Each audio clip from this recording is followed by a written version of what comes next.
Assalamualaikum warahmatullahi wabarakatuh. Perkenalkan, nama saya Anggita Irunisa dari kelompok 3 10 IPS 1. Saya akan membacakan presentasi tentang masalah pokok ekonomi dan sistem ekonomi. Masalah pokok ekonomi. Masalah ekonomi adalah masalah yang timbul saat keinginan dan kebutuhan bertemu dengan sumber daya yang terbatas. Masalah ekonomi ini pasti akan selalu muncul dalam kehidupan sehari-hari. Intinya sih karena keinginan dan kebutuhan manusia itu banyak banget dan gak terbatas, sementara ketersediaan sumber daya yang dibutuhkan belum bisa memenuhi keinginan tersebut. Inilah masalah pokok ekonomi klasik yang sering banget kita alami. Teori ekonomi. Teori ekonomi klasik. Dalam teori ekonomi ini, masalah pokok ekonomi klasik dibedakan menjadi 3, yaitu produksi, distribusi, dan konsumsi. Produksi adalah proses mengubah bahan baku menjadi barang jadi atau menambah nilai suatu produk berupa barang maupun jasa.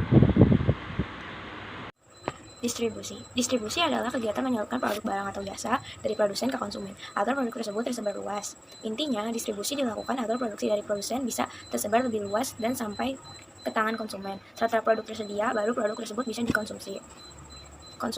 Sementara konsumsi adalah kegiatan yang menggunakan barang atau jasa untuk memenuhi kebutuhan. Tapi ada masalah yang terkadang timbul saat proses konsumsi ini. Barang yang diterima konsumen bisa langsung dikonsumsi habis, tidak terpakai atau justru terbuang sia-sia. Alasannya karena harga produk yang nggak terjangkau konsumen atau kualitas produk yang nggak bagus. Sistem ekonomi tradisional memiliki hubungan yang erat dengan adat istiadat. Biasanya, negara yang menggunakan sistem ini masih bergantung pada sektor pertanian. Lalu ada sistem ekonomi komando, sistem di mana pemerintah punya kekuasaan penuh dalam ekonomi negara. Sistem ekonomi liberal.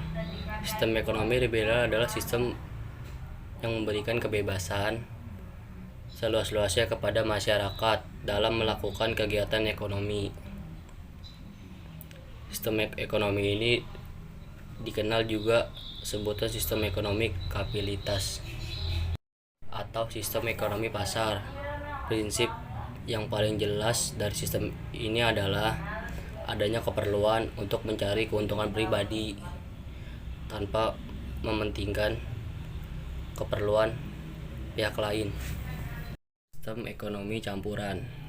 Sistem ekonomi campuran adalah gabungan sistem dari sistem ekonomi komando dan liberal. Pada sistem ekonomi ini baik pihak pemerintah maupun swasta memiliki peran dalam sektor perekonomian. Masyarakat memiliki kebebasan dalam sektor ekonomi, namun pemerintah juga memiliki kendali dalam sektor perekonomian.